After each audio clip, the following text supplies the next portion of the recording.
we have to study today. Now we are moving to a little bit of the theoretical part of the course that I told you we'll have to address in the middle. Today we will discuss the information theoretic secrecy, and in fact we'll not be able to finish the topic today. So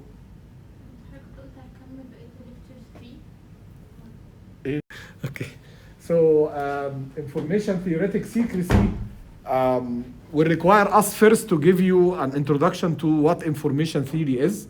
I believe some of you might have touched on the topic in the communication course. I'm not 100% sure. But if not, anyways, I'm going to introduce it from the beginning, okay? And then after that, we will discuss how the security or the secrecy is measured using the principles of information theory, okay?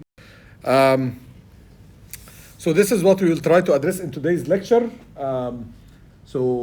What is information theory, what the theory is talking about, some important quantities that are defined within the information theory, and also how information itself is measured.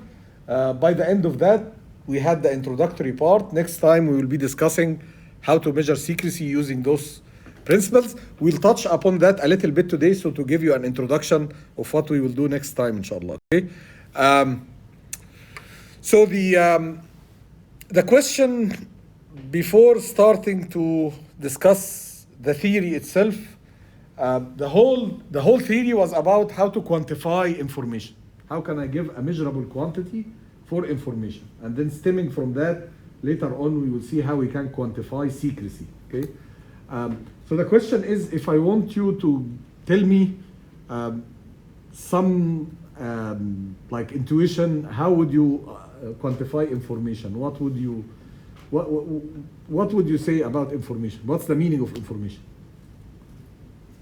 Or how to measure? When do you say I have a good amount of information, and when would you say I received very little information? When would you say that? When we have intuitively. a large amount of data. Is it necessarily the case? No. If you have a large amount of data, is it necessary that this data includes a lot of information? Is it about importance? That's one way to look at things. Is it really about importance or something else? Understanding the content. Understanding, okay. Any other intuitions? If you want to tell me what's information. Again, the question is, when would you say I've received a lot of information, and when would you say I received little information? When there is noise maybe, or we are not sure about the transmitting, like if it's reliable. Forget about transmission, just the concept of information. So don't worry a lot about transmission, reception, all these things, okay? Beneficial data. Hmm? Beneficial data. Beneficial, importance, Data that has new. What does new mean? something I don't know. Something I don't know. So how would you move that to something more related to math? When you say that there is something that I don't know, Variable. how do you represent that in math? X. Yeah, so something with less probability or high probability? If we have a lot of information, so it will have less probability. Like we are not doubting. So it's something we are not exactly. So okay, so actually it is kind of the amount of surprise when you read the data or the concept or the file or whatever, right? That is the amount of information that you get from there, which is sometimes you say about that it's unknown to you, right? But it's, I mean, if you want a measurable quantity, something with much less probability is something that includes a lot of information. And let me give you an example, like kind of a joke example, but it really portrays why this is the case. If I tell you that today is Wednesday, right? And I tell you, by the way, tomorrow is Thursday. We all know that today is Wednesday, right? And I tell you, by the way, tomorrow is Thursday. What would you do? You just laugh and say, what information you added to me? I know if today is Wednesday, then definitely tomorrow is Thursday, right? So there is no information here. You said there is no information because you know this for sure. You didn't need me to tell you this, right? It's something certain that if today is Wednesday, then definitely tomorrow is Thursday. So there's no surprise. There is no added value. The fact is, all of this is related to that the probability that tomorrow is Thursday, given that today is Wednesday, is 1. If today is Wednesday, then I'm 100% certain that tomorrow is going to be Thursday, so there's no information, right? While if I tell you something like today at Qatar University, the doors were closed, right? This is something you do not expect, right? If this is a real information, not I'm faking it, right? You do not expect this because on Wednesday, most probably during the semester, most probably the doors of Qatar University are open. So if they are closed, that's a new piece of information, right? Because it's least expected. You did not expect this. So the higher you expect something, the less information contained on it. And the lower you expect something, the more information contained on it. This is how the guy who developed information theory thought about how to provide a measure for information. And that guy's name is Claude Shannon. Okay? He did this in 1948, so during World War II. He was working in Bell Labs, and surprisingly, the guy was actually working on logical systems. And he developed the whole Boolean algebra theory that you use in your digital course, right? The ideas of Karnoff map and the De Morgan's law and these things. He was the guy behind the math for this, right? And the logic gates and how you represent them mathematically and so on. But at some point, because his work was at Bell Labs, which is responsible for telecommunication, he started encountering this problem. How can I quantify information? How can I develop a mathematical theory for communication? And then he came up with, the definition is a little bit more elaborate, but this is the intuition behind how do we define information, okay? So before achieving that definition of information, there has been some trials. So the first try at a definition of information is when one of you said content, right? So if I have, what's the amount of, what's the content, what larger text, smaller text, and so on, right? And then the definition of information based on content, if you want to put it in a little bit of a mathematical formulation, then you would say, suppose that you have stored, for example, you have a book and you had different bookmarks that marks different sections of the book. If I have n of those bookmarks, right, and I want to identify each one of them uniquely from the other, how many bits I need to use in this case? So I have n different values. Each bookmark is a different value, right? So I have n different values and I want to represent those in binary. So how many bits I will need in this case? 2 to the power n is the total number, right?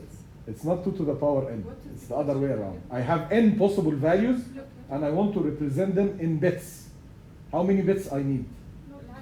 Log to the base 2 n, right? So that was the first try, right? So if I have n possible values that can come, for example, if I'm receiving a file is composed of characters. If I assume that those characters are only the alphabets of English, right? How many characters are there in English? 26, right? 28 is Arabic. 26 in English, right? So if you have 26 characters, and at any point in time, the character that you receive will be 1 out of 26, and you want to represent them using binary, how many bits you will use? Log to the base 2, 26, and this means that each one is going to be represented by how much? So the law is a little bit, right? You cannot say in 2 bits and a half, right? You have to make them integer, so it's basically, you actually do something like this, the ceiling of this log, right? If it becomes a non-integer number, you round it up. So if you talk about 28, what's going to be the log? It's going to be 4 point something, right? Then you round it up to 5, and you would say, I need 5 bits to represent each character, because 5 bits allows me to take 26 or more possible different values, right? Okay. So anyways, that's the first, and that's not far from the intuition that we were talking about, by the way. We'll see later on that the final definition is not far from this, okay? So that was the first try, and then the new definition that I talked about was based on surprise. Surprise means that lower probability will give you more information, right? If you want to define your information based on probability, it should be inversely proportional to probability. Higher probability means less information. Lower probability means more information. So your information should be somehow proportional to 1 over the probability, right? And because I want this to be represented in bits, so it looks like I should use here some kind of a log to the base 2 as well, right? So it becomes log to the base 2, 1 over p, okay? And then I would say this is a measure of my information, okay? Now this looks like it's totally unrelated to the one that we did a slide ago, right? Okay, but let's look at the one that was assuming that I have n possible outcomes, and then I figured out that I need log to the base 2 n number of bits to represent that. If you have n possible outcomes and you don't know at any point in time which one is going to happen, right? So these look to you like they are random outputs. You don't know at any point in time which one is going to happen.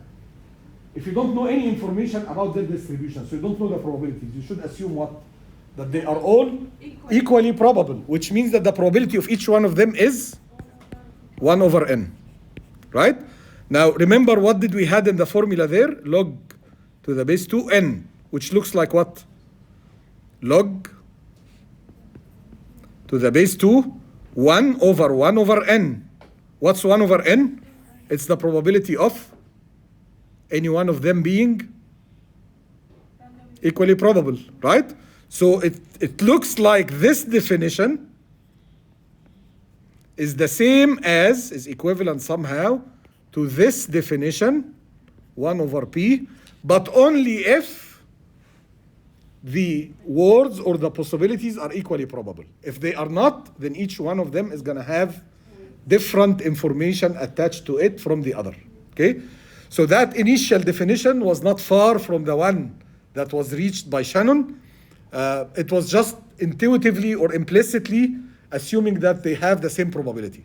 But reality is they have different probability, which means that each one of them contains an amount of information different from the other, depending on the probability of each alphabet. Anyone confused, or everyone is following with me?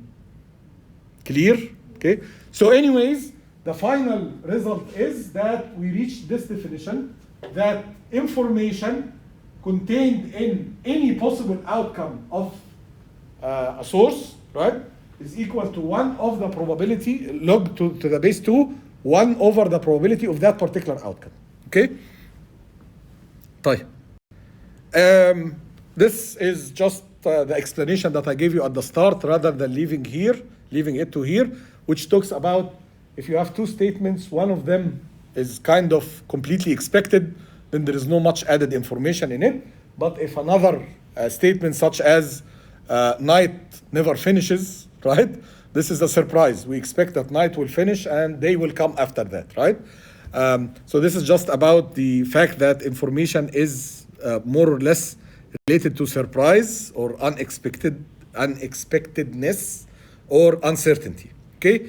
Now, the question is, when we said in the definition before, right, even though we said log 1 over p, we didn't really explain why do we need, I said it roughly, that we use the log function because it's nice to represent it in bits.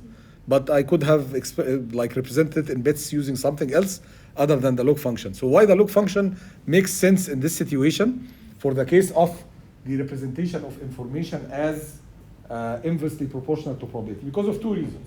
One reason has to do with the fact that whenever the argument of the log function increases, the value of the log function also increases. So the log function has the property that it is, they call that monotonically increasing function of its monotonically increasing function with respect to its argument. Do you understand these statements? So log of x, right? If y is equal to log of x and you plot y versus x, this is called the argument and this is called the output of the function, right? So if this is x, when you look at log x, you will find that it's doing this and it never saturates. It will keep on increasing. So whenever the input increases, the log function also increases. It will never reach a fixed value, okay? That's good, because now I can always, whenever the probability or whatever is inside there, which is 1 over the probability increases, I expect my information to increase. It's not going to saturate. That's desired. So that's why using the log function is good. If I use some other function that saturates or drops later on, then it's not going to give me a correct result. It's going to give me something disproportionate to the argument. Okay? The second and more important reason is if I tell you two pieces of information at the same time. So for example, one of you arrived today in a brown taxi and she was wearing a yellow hijab. Okay? These two pieces of information, each one of them has its own probability. So if she has, for example, 10 different colors for her hijab, the probability that she was wearing yellow is 1 over 10. And if I know that the taxis here in Doha can have different colors, maybe for example 4 colors, so the probability that she arrived in a brown taxi is 1 over 4. The probability that those two things happen together, given that there is no dependency. Of course, there's no dependency on the color of the hijab with the taxi that she got lucky to be in, right? Yeah, so they are independent. How do you calculate the probability that they occur together? You multiply, right? Now, in terms of pieces of information, if you just, in terms of a feeling, okay, you feel that you got, instead of one piece of information, which is the color of the taxi, you got two pieces of information, the color of the taxi and the color of the hijab of your colleague, right? So now information has been accumulated in an additive or multiplicative way? No, information. You, instead of having one piece, you had two pieces. So how do you compare 2 to 1? 2 is 1 plus 1, right? Okay. So now information is accumulated in an additive way, Okay. while probability was accumulating in a multiplicative way. What function converts multiplicative to additive? The log function, right? Because if you say log of x times y, this is equal the log of x plus the log of y, right? So if the probabilities multiply, the information add together. When two events happen, their probabilities multiply. But the amount of information that you get from them is the piece of information that you get from the first, plus the piece of information that you get from the second, right? So you will tell me, I got two pieces of knowledge, the color of the hijab and the color of the taxi. This is 2.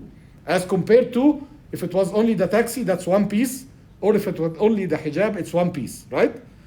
But in terms of probability that she wears that color and rides that taxi, it was the multiplication, right?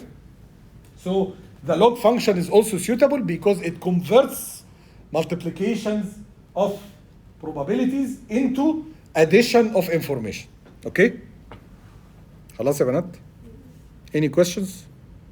So that kind of summarizes why eventually Shannon reached the conclusion that I, the information, is equal to log 1 over the probability of a particular. So this is the information contained in a certain output x, and it's related to the probability that that output x happens, okay? And then simplification, log 1 over p can be written as?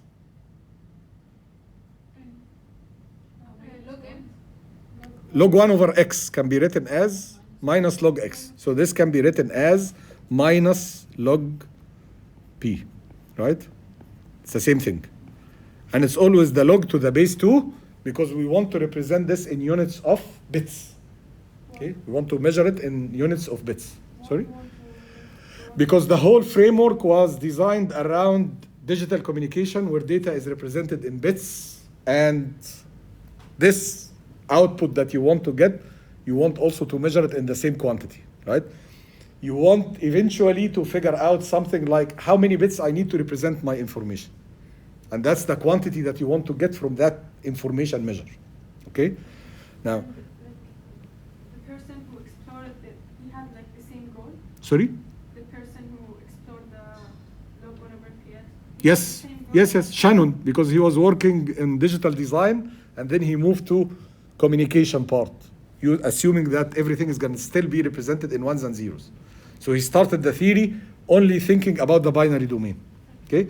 Later on, there were some extensions that uses log to the base e, which is the natural logarithm, or they call that nats, if I remember correctly, and log to the base 10. But again, the most useful one in terms of quantities that gives you something that you can think of from the side of implementation is when you use log to the base 2. Okay? Because it eventually gives you number of bits. Okay? Okay, now again, this slide just shows you that based on that definition, the definition that says that information is the log to the base 2 of 1 over the probability. If you address an example where you have, for example, a coin flip, and you are seeking the amount of information when you are told that the outcome of the coin flip, of one coin flip, is the head or the tail, right? So here we assume, for example, that you were told, okay, the outcome of my coin flip was heads, okay? How much information is contained in that? So let's see. If the coin was fair, right, then the probability of heads and the probability of tail is equal to 0.5, 1 over 2, right? So now if you take the log to the base 2 of 1 over the probability of head, this is going to be equal to log to the base 2 of 2, which is equal to 1. Log to the base 2 of 2, which is equal to 1, right? So the amount of information contained in this knowledge, when it's conveyed to you, is 1, or it needs 1 bit to be represented, okay? That's how we can say it one way or the other. Now let's think of a situation, which is not easy to get in real life, where you have a coin that has higher probability for getting heads as opposed to getting tails, okay? And let's say, for example, that the coin had a probability of getting heads equal to 1. So every time you flip that coin, you get heads. Practically, this is implementable if both sides of the coin are heads, right? So in that case, the probability of getting a head is equal to 1, right? And if I tell you that for that coin, I flipped it and I got heads, how much information you got? You know ahead of time that whenever I flip this, I will get heads. So it should be that the probability in this case is equal to 1, and the information contained is equal to, it should be equal to 0. Let's test. If I say that the probability of heads is equal to 1, then the information contained in this situation is equal to log to the base 2, 1 over the probability, which is 1 over 1, right? And what's going to be the result of this? Yeah, log to the base 2 or log to any base of 1 is equal to 0. So the information in this case is 0, okay? Is information then measured in bits? Yes, that's why we use log to the base 2, because we are using log to the base 2. So it's measured in the number of bits that you need to convey that information. When we say the information measures 3, it means you need 3 bits to represent this piece of information. Minimum. You can represent it in more if you want, but that's the minimum that you need, okay? Okay, and what if the situation is not to the extreme of 0.5, 0.5, or the extreme of 1, right? So the heads were gonna happen all the time.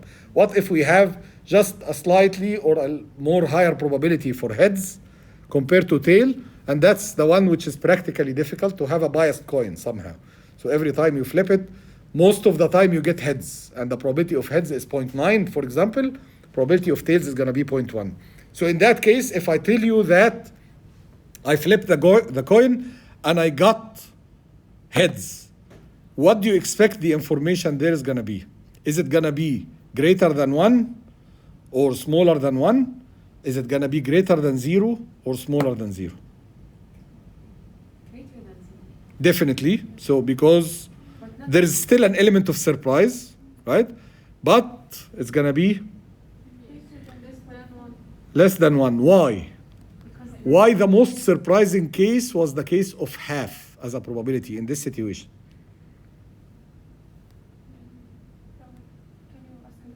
What is the question again? The question is, we found now, if you calculate actually log to the base 2, 1 over 0.9, this number is going to be somehow smaller than 1. But it is definitely greater than 0. The probability is 1. Hmm? The overall probability. لا probability of 1 إيه? Which one is the probability of 1? We addressed it here. But this one has 0 information. This is unnormal. The normal to have fair, which is 2 possibilities. خلينا من النورمال. احنا why when the probability is away from half, okay, we have less information. Why half gives us the maximum amount of information. اشمعنى؟ You're in between. And you don't know. This is the most unknown case for you. Like if you are sitting there and watching a fair coin, you have no clue every time you flip what's gonna happen, right? Quite probably. But when you have higher probability, you say if for example, if I want to kind of compete to this guy for 10 trials, and I know that this is a fair coin, and in all those 10 trials, I say heads, heads, heads, heads, right? Most probably, I'm gonna get only 50% of the time correct and 50% wrong, right? But if I compete with a guy who's flipping the biased coin, and I will just say, okay, every time I will expect heads, what will happen? Probably I will win more, right? Which means that I was expecting the outcome more. So I have more knowledge about the outcome in the case of 0.9 versus 0.1, right? Where the case of 0.5, which is called equally probable, this is the case that you have no clue what's gonna happen from that source. Anytime it can equally likely produce a 1 or a 0, a heads or a tails, right? But that source that is more lenient to producing one outcome versus the other, Unexpected. most of the time you are expecting that higher probability outcome, right? So that's why it contains less information. The surprise is less. The most surprising case is when all the outcomes are equally likely. So the case of equal probability is the case of the highest outcome the highest information that you receive. And in fact, if you remember from your probability course, the most randomized random variable is the uniform distribution. Everything has the same probability, right? Where if you look, for example, at the Gaussian, no, there are parts of the outcomes that are highly probable and the other ones are less probable. So they occur very rarely, right? Or if you look at any other distribution, the Poisson distribution or anything, the uniform is the one that has the most randomness. I go into there and I have no clue what's gonna happen, right? Okay. So anyways, this is why here we have the highest probability. Now let's look at the mathematical formulation that was done by Shannon, which is gonna lead from information pair outcome to something called the entropy of the source. And I think you studied entropy in your communication course, right? At least for source coding. When you studied the Huffman code, before that you talked a little bit about the entropy. So the definition starts with mathematical formulation, says that assume that I have a source which is producing n possible outcomes. I order them A1, A2 up to AN, or I label them from A1 to AN. These are the possible outcomes. Like for example, this source is only producing English alphabets, right? So the possibilities are from A to Z. And these are A1, A2 up to A26, right? Okay. We call those, regardless of the format of the output, whether it's letters or anything else, we call the list of those possible outcomes, we call them the alphabets of the source. Okay? These are the compositions that are gonna compose my message. Each one of them is one piece from the overall message, okay? And for each one of those outcomes, there is an associated probability. So A1 has a probability P1, A2 has probability P2, and so on up to AN. What's the condition on those probabilities? They should add up to? So if you add P1 plus P2 up to Pn, they should add up to 1, right? Okay. Okay. And then, according to the Shannon definition, the information contained with alphabet AI, okay, is equal to log to the base 2, 1 over the probability of that alphabet. So the information contained in A1 is log to the base 2, 1 over P1. The information contained in A3 is log to the base 2, 1 over P3, and so on. Okay? Now, if I want, this part we have already discussed it, so if you multiply probabilities and so on, we don't need to go over it again. Now, if you want to go for that source and calculate the average amount of information contained in the source, what do you do to calculate average of values? Remember? Yeah. Remember the amount of information for each alphabet, we call it AI, right? This is the amount of information on the alphabet AI. So A1 is gonna be the information in A1, A2 is gonna be the information for A2, and so on, right? This is the information in each one of them. If I want to average that, what should I do? And then? That's if they were equally probable, but they are not. Each one of them has a different probability. So what should I do? Yeah, so multiply each one of them with its own probability. So the probability of AI is PI, and then sum all of this together from I equals 1 up to the total number of possible alphabets, which is n, right? And then we get this quantity. We call this quantity the entropy of the source, okay? So the entropy of the source, initially كده, intuitively, the definition of that is the average number of bits or the average information per alphabet or per symbol from the source, right? Okay? ليه؟ And I got the first one, for example, had an information equal to 1.2 bits. The second one, when I did the calculation, I of A2 had an information equal to 2. The next one had an information equal to 1.7. And the next one, 1.4, and so on. What did I do? Multiplied each one by its probability and added. The result that I'm gonna get is gonna be the average of those numbers, right? 1.2, 1.6, right? Using the probabilities. That average is gonna be what? The average information per one symbol, right? Because I did not just add them, I multiplied each one by its probability. So it's average information per symbol, okay? What does this give me, the entropy? Do you remember from your communication? What did you use the entropy for?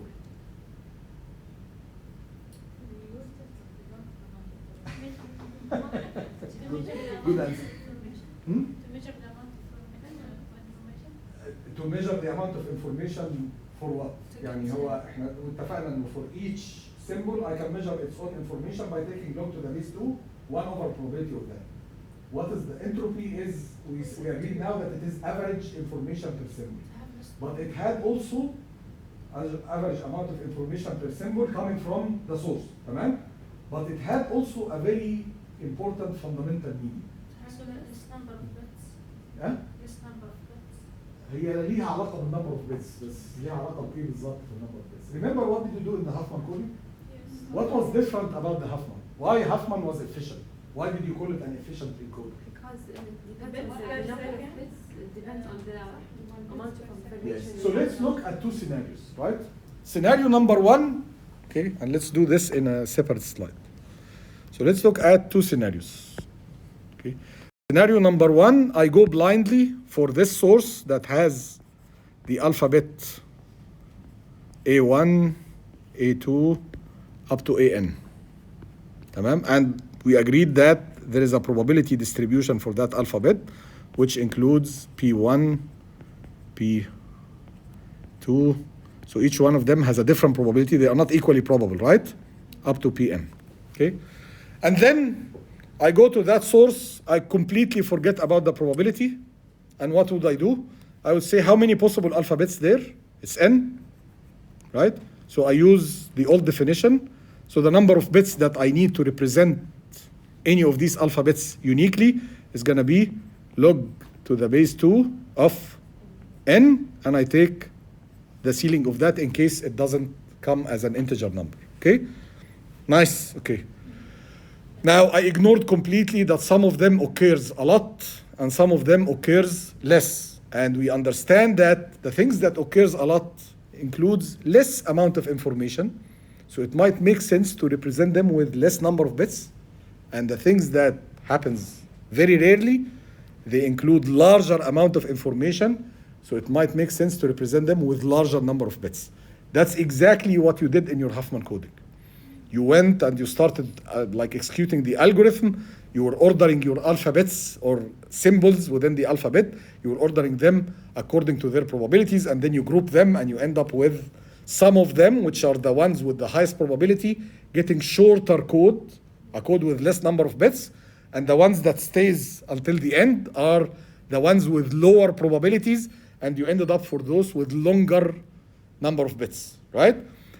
What was the hope? That eventually after doing the Huffman, and this was actually happening, when you calculate the average number of bits per symbol, okay, you will get some number which is less than this. It's more efficient. Yeah, so it's more efficient because it uses less number of bits to represent all the information coming from that source. Okay? Clear until now? Anyone lost? Nobody's lost. Okay. Now, there is a very important thing to keep in mind, that whatever you are getting here will never be smaller than h, the entropy of the source. So the meaning of the entropy of the source is that if you have a super efficient encoding method, source coding method, the final result is going to be that the average number of bits that you use to represent a symbol is going to be either equal to this h or greater. Okay? Huffman was optimal in certain scenarios, right? In other scenarios, it did not reach that quantity, but it was close. Okay? So anyways, this is just the meaning of the entropy. The entropy of the source, we said initially that it was defined as the average number of bits needed to represent the information, and it is a fundamental limiting factor or a fundamental theoretical limit that no matter how you do with your source compression, right, or source coding, okay, whatever you will get from any efficient source coding is going to be either equal to h or greater. You cannot do better than h. Because if you go for number of bits, average number of bits, smaller than h, you will lose information. Part of your information is lost. Okay? خلاص? Any questions? We didn't take a break. Okay, so again, this is the guy who invented information theory, Claude Shannon. And now we are going to move more towards focusing on the entropy. Okay? Remember, we just finished, before the break, we just mentioned that entropy is a fundamental limit on lossless data compression. Okay? Why we stress the word lossless? Because you can actually represent the information with average number of bits less than the entropy, but in that case, you cannot recover the full information with its full quality. An example of lossy compression is what we use, for example, in images. JPEG, for example. JPEG takes an actual image with a certain resolution and certain quality, and then it represents it with smaller amount of bits, right? Using compression, or basically compression or source coding, they are two names of the same operation, okay? Using compression, but if you want to recover the original quality of the image, it's impossible. You have lost some information. However, that lost amount of information does not make a difference, because eventually the whole target of a picture is for a human eye to look at it and look at the details and enjoy it or analyze it or whatever. The difference between the lossy compressed one, which is just JPEG, and the original one in quality and in resolution is not detectable by any means by the human eye. So there is no need to keep that information, except if, for example, if you are, I'll give you a counter example where you cannot do this. If you are dealing with medical images, okay, it's completely prohibited in medical images to do any lossy compression, because that means that you might miss something, even from a legal point of view. This means that the diagnosis might be inaccurate, which is a legal liability, and you can always say that it happened inaccurately because this was a lossy compression. If I had the original quality picture, I would have been able to detect the disease or diagnose correctly, right? So in medical images, you cannot. And not only that, if you are using some electronic processing of those images, then definitely don't use lossy compression. So if you are using the computer, for example, to identify or diagnose directly from the image, then you need to put to the computer the full resolution, full quality of the image, because the computer can detect things that are not seen by the human eye. So you don't want to lose that information, okay? So if it's just for perception, you can accommodate lossy compression, but for other situations, whether it's because of a legal or critical, military guys will never accept something which is lossy compressed, because they might miss a target or a plane or something, and that is going to be a big issue, right? So there are certain applications where you cannot really afford any loss of information, okay? Now let's again remind you of the notation, but slightly different now. So we have a source with alphabet U instead of A that we used in the previous set of slides, and each single value coming out of that is called U, small u, right? And the probability of any value coming out of the source is given by the distribution of the random variable U, right? So that gives you the probability of U1, U2, U3, and so on. And then remember from your probability course, there was something called conditional probability, right? This is the probability of the random variable x, given that I know what's the value of y right now, okay? Examples of that is the probability, for example, that you have a lecture on a particular day, on a day. You don't know which day exactly.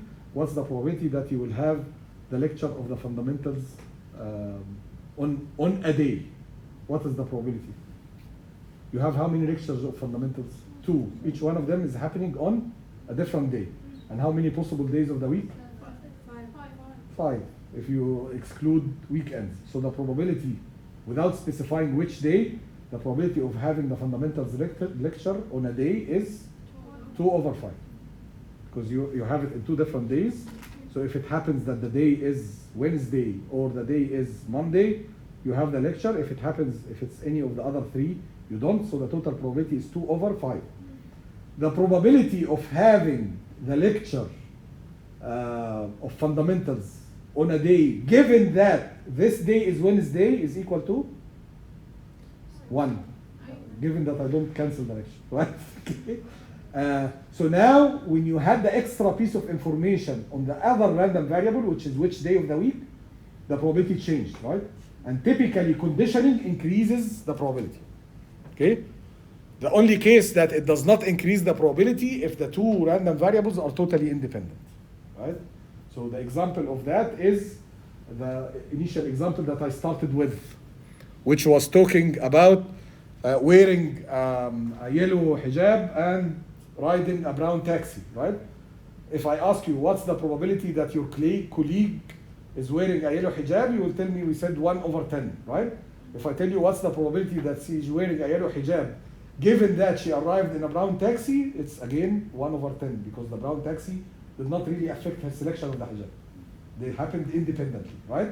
So in the case that those 2 random variables are totally independent, conditioning does not change anything. In the case there is a relation between them, similar to the case of the lectures of the fundamentals and the days of the week, then conditioning will change the probability. Okay? When I know something about one of them, I know more about the other, and the probability of the other becomes typically higher. Okay? Okay, also, to the surprise of everyone, we can actually measure surprise. And the measure of surprise is log 1/PU, which is what we call information, right? And then entropy was the average or the expected value of this information for each single possible outcome of the source, which eventually was defined as minus the summation of the probability multiplied by log the probability, okay? So that all of these things we have already done, nothing new.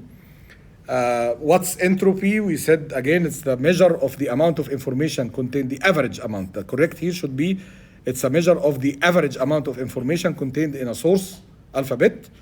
And it's also the minimum average code word length that can be used to represent the data coming from that source, right? So it gives you, from one side, it's a quantity, and from another side, it's a theoretical limit on the design of compression or source coding, okay? Nothing more in this slide. And this one also does not add much. It's again the definition of the entropy as this final definition that we have here. But the next one will have an example, and then we will have some other variations of the entropy that are very important for us to prepare you for the next part, okay? Let's look at the example here. It says that we are dealing with something called the binary memoryless source. Binary, so the outcome of this source every time is a single bit, either 0 or 1, and it keeps on spitting bits one after the other, okay? The fact that it is memoryless means that if I know that the previous outcome was 1 or a 0, this does not tell me anything about what's going to be the next one. So there is no relation. So at every single point, the probability of a 0 and the probability of a 1 is the same, regardless of the history, okay? So assuming that the probability of a 1 is given the symbol small p, okay, and the probability of a 0 is given the symbol small q, and of course, since they should add up to 1, then q is by default equal to 1 minus p, because there are only two possibilities, right? A 0 or a 1, okay? Then if you want to calculate the entropy for this, by definition, what's the entropy? Pi log pi, and we put a minus outside, or log 1 over pi, the same, right? So what are the possibilities here? The 0 and the 1, so I can be either 0 or 1, right? So this summation ends up being the probability of a 1 multiplied by log 1 over the probability of a 1, plus the probability of a 0, which is supposed to be q, multiplied by log 1 over q, but we know that q is equal to 1 minus p, so I get this final expression for the entropy of this memoryless source. It can produce either a 0 or a 1, each one has a probability, so I plug that into the entropy equation and I get this expression. Right? The question that I ask you, when this expression will be the maximum? It's like they are all equal. So this means what's the value of p in this case? 1 over 2. 1 over 2, half, right? So this is going to be maximum when p is equal to 1 half. And that's what we see. This is the plot of this function. Okay, so you see that this function goes up, and then at p equals half, it reaches the maximum, which is going to be 1 actually. And then it goes down as the probability of the 1 increases beyond half, okay? Okay. Can you prove that the maximum happens at half without plotting the graph? Can you prove that the maximum of this is going to happen when p is equal to 1 half without plotting the graph? So you don't have the graph. Can you prove it? How would you prove it? What would you see? Which one? What would you do? So you have here h, which is now a function of p, right? Because it's only a function of the parameter p, equal to p log to the base 2, 1 over p, plus 1 minus p multiplied by log to the base 2, okay, 1 over 1 minus p, right? And I ask you, tell me when this is going to be maximum, what's the value of p that will make this function maximum? What should you do mathematically? Substitute with 1 over 2. That way you don't know. And I so asked you, find the value of p. So just try to maximize each time, and we just How do you maximize a function in general? Find the derivative equals Yes, 0. take the derivative with respect to p, and then equate that with 0. It's going to give you either a max or a min. Then you can test to see if it's a max or a min, right? And in this case, it's going to give you a maximum value, right? So take the derivative of all this function with respect to the parameter p, and equate that derivative with 0. You solve an equation in p, you will find that p is equal to half. And it will give you the maximum value equal to 1 of the entropy, okay? So this is doable even without a graph. So I can give you a different source, and you derive the entropy, and then I ask you what's the value of the probability that gives the maximum from that source, and you should be able to solve it, okay? Tamam? Okay. Here's another example. It says that you have a source. That source can produce one of those 5 symbols. It doesn't give you probabilities, but it gives you frequency of repetitions of each one. Tamam? So the letter A is repeated 4 times. The letter B is repeated 5 times. Letter C is repeated 2 times. Letter D is repeated only once. Letter E is repeated only once. And it asks you what's the entropy. So what should you do? First, convert those frequencies into probabilities. How would you do that? Take the sum and divide. Yes, so 4 each one of them is divided by the sum of all those numbers, right? So the probability here is going to be 4 over 13, because if you add those numbers, they'll give you 13. Here is going to be 5 over 13, 2 over 13, 1 over 13, and 1 over 13. So now you have the probabilities. Plug them into the formula of the entropy, right? What is the formula? Minus summation pi log pi. Okay. Either you put the minus or you make it 1 over. واحدة من الاثنين. Okay. It's going to give you the same result, of course. What are the PIs? ادي واحدة, the second, third, fourth, fifth. These are the PIs. You plug them into this formula, you get this expression, and then you evaluate the value of that. Okay? Any questions? So this is just, and we did this also in communication. Calculating the entropy is something which is not new to you. Few important properties of the entropy. خلاص؟ The entropy H is a quantity which is always greater than or equal to 0. It reaches 0 when? When the source is what? When something is not probabilistic. We call that what? When something is not probabilistic, we call it what? 100%. Deterministic, right? So when the source is you know that this source is going to always produce 1, 1, 1, 1, 1. It will never do anything else, right? So that's deterministic. The probability of 1 is equal to 1, probability of 0 is equal to 0, and the source all the time is going to produce 1. For that source, do you need to communicate with it? You don't. You know every time, you don't need it to send you anything. You know that it is always producing ones. So it doesn't have any information to convey for you, so you don't need to communicate with such a source, because it's not going to send you anything useful. Tamam? Okay? So that's the case where the entropy is going to be equal to 0. When the source is deterministic, it does the same thing all the time, never changes. It's always producing ones, okay? Or always producing 0, or always silent, doesn't do anything. خلاص? All the time, okay? What is the other limit? The upper limit on the entropy, which is log to the base 2n. What does this represent? Equally probable. Yeah, represents the ultimate case where you don't know anything about the source, which is the case that all the symbols have equal probability, and each one of them is going to have a probability 1 over n. صح؟ اتفقنا ان this is what maximizes the information that you get from the source, which is basically what maximizes the entropy. Okay?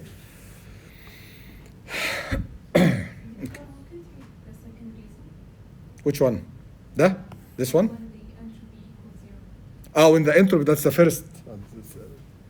The Reason? first reason is when it's deterministic. لا but مش reason, but this is the case where it Yeah, happens. yeah. And it's only that case. I was just giving examples of that case. So the case where you will have entropy equal to 0 is when the source is deterministic. What is the meaning of deterministic? It's doing the same thing all the time. It's always مثلا لو alphabet, all the time it's producing A, never produces any other letter. So خلاص, that's deterministic source. أنا عارف إنه دايما بيطلع A. Okay? Or it can be deterministic, but varying the value. I know that first second is going to produce A. Second is going to produce B. Third, A again. B, A, B. So I know. I just need to look at my clock, and I know what the source is doing right now. I don't need to communicate with the source anymore, right? So that's also a deterministic source, okay? And the difference between the maximum value, اللي هي log to the base 2n, and the entropy of the source is called the redundancy of the source.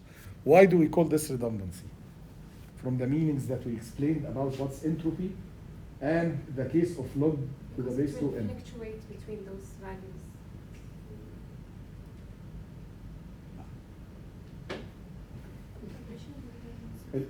We agreed that if you did not have any clue about the source and its probabilities, then worst case scenario, you would say everything is equally probable, and then you use fixed length coding, صح?